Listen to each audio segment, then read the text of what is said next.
1, 2, 3, 4. 3 albums that prove Paul McCartney's genius beyond the Beatles. Paul McCartney's genius went far beyond the Beatles.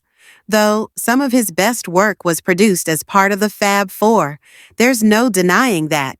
His solo career took a minute to really kick off, but once it did, even non-fans of the Beatles recognized Paul McCartney's genius as a songwriter with these 3 albums in particular. Let's take a look. 1. Ram. This 1971 record from Paul McCartney and his late wife Linda is one of his most well-known and well-loved solo albums. Ram wasn't the smooth, polished, perfect album that fans had come to expect from McCartney.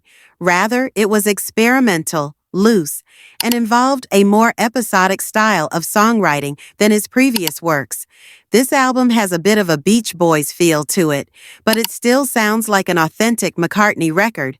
Not a ton of fans loved the diss track Too Many People that was a clear dig at John Lennon and Yoko Ono.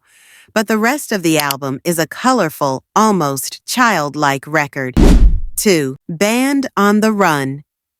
By 1973, McCartney knew what he was doing on his own, without the Beatles, and had established Wings' sound.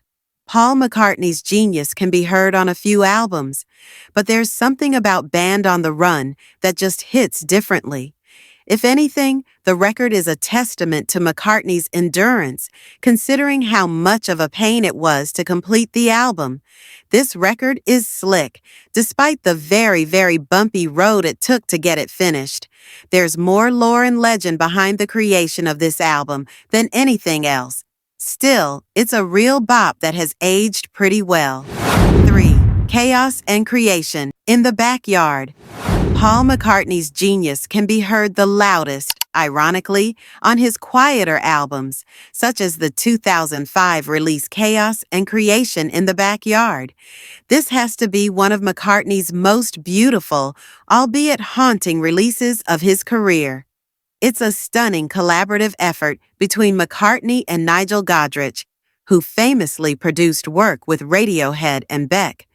McCartney plays nearly all of the instruments on this album, giving it the same feel as his self-titled solo records.